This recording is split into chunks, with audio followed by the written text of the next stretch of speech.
আল্লাহর কৃপায় রাস্তাটা অনেক সুন্দর, কাজ তৈরি হয়ে গেছে, রাস্তাটা ভালো হয়ে গেছে। আমরা আল্লাহর কাছে লাখ লাখ শুকরিয়া আদায় করি যে রাস্তাটা আমাদের সম্পূর্ণ কাজ তৈরি হয়ে গেছে। আসসালামু আলাইকুম গাইস, সবাই কেমন আছেন? আশা করি ভালো আছেন।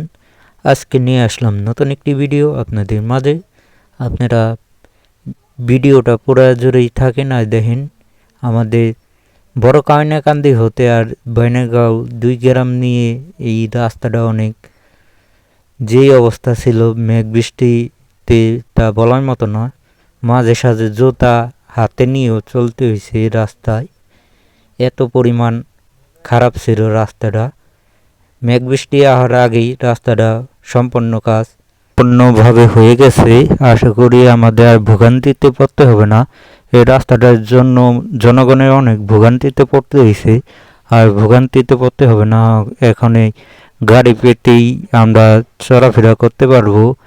যেই পরিমাণ ভাঙাচোরা ছিল রাস্তাটা তা বলার মতো না। মেঘ বৃষ্টির দিনে কোনো গাড়িও ঢুকতে পারতো না এই রাস্তায়।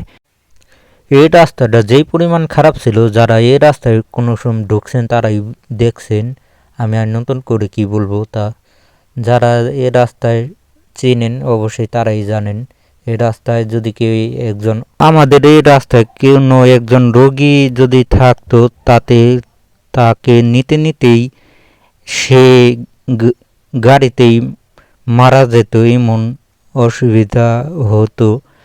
আল্লাহর কৃপায় রাস্তাটা অনেক সুন্দর, কাজ তৈরি হয়ে গেছে, রাস্তাটা ভালো হয়ে গেছে। আমরা আল্লাহর কাছে লাখ লাখ শুকরিয়া আদায় করি যে রাস্তাটা আমাদের সম্পূর্ণ কাজ তৈরি হয়ে গেছে। এখন যাওয়া আসায় ভোগান্তিতে আর পড়তে হবে না। আজকের মতন ভিডিওটা এখানেই শেষ। সবাই আমার পেজটাকে ফলো দিবেন। আল্লাহ হাফেজ।